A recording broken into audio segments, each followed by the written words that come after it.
বিশ্ব ফুটবলে এখন নতুন ট্রেন্ড, বিদেশে বেড়ে ওঠা প্রতিভাবান খেলোয়াড়দের জাতীয় দলে টানার লড়াই। সেই ধারাবাহিকতায় এবার তরুণ স্ট্রাইকার নিকোলো ট্রেসোলদিকে নিয়ে আগ্রহ দেখাচ্ছে আর্জেন্টাইন ফুটবল অ্যাসোসিয়েশন। ইতালিতে জন্ম, জার্মানিতে বেড়ে ওঠা এই ফুটবলার বর্তমানে জার্মান যুব দলের হয়ে খেললেও আর্জেন্টিনা তাকে ভবিষ্যতের পরিকল্পনায় রাখতে চায়। 21 বছর বয়সী এই স্ট্রাইকার ক্লাব ফুটবলেও দারুণ ফর্মে রয়েছেন। বেলজিয়ামের ক্লাব ব্রুগের হয়ে চলতি মৌসুমে 23 গোল করে হয়েছেন দলের সর্বোচ্চ গোলদাতা।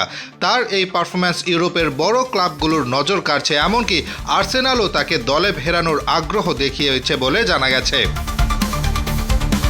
চ্যাম্পিয়ন্স লিগে অ্যাটলেটিকো মাদ্রিদ ও বার্সেলোনা এর বিপক্ষে দুর্দান্ত পারফরম্যান্স তাকে আরও আলোচনায় এনেছে। অন্যদিকে উয়েফা অনূর্ধ্ব 21 চ্যাম্পিয়নশিপে 6 ম্যাচে 6 গোল করে তিনি এখন টুর্নামেন্টের শীর্ষ স্কোরার। এসব পরিসংখ্যানে ইঙ্গিত দিচ্ছে তার সামনে বড় মঞ্চে ওঠার দরজা ইতিমধ্যেই খুলে গেছে।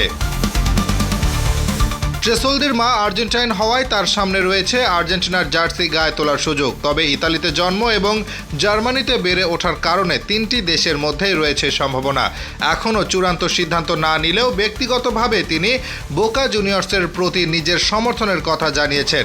ফলে ভবিষ্যতে কোন দেশের হয়ে খেলবেন এই প্রশ্নই এখন ফুটবল বিশ্বে নতুন আলোচনার জন্ম দিয়েছে।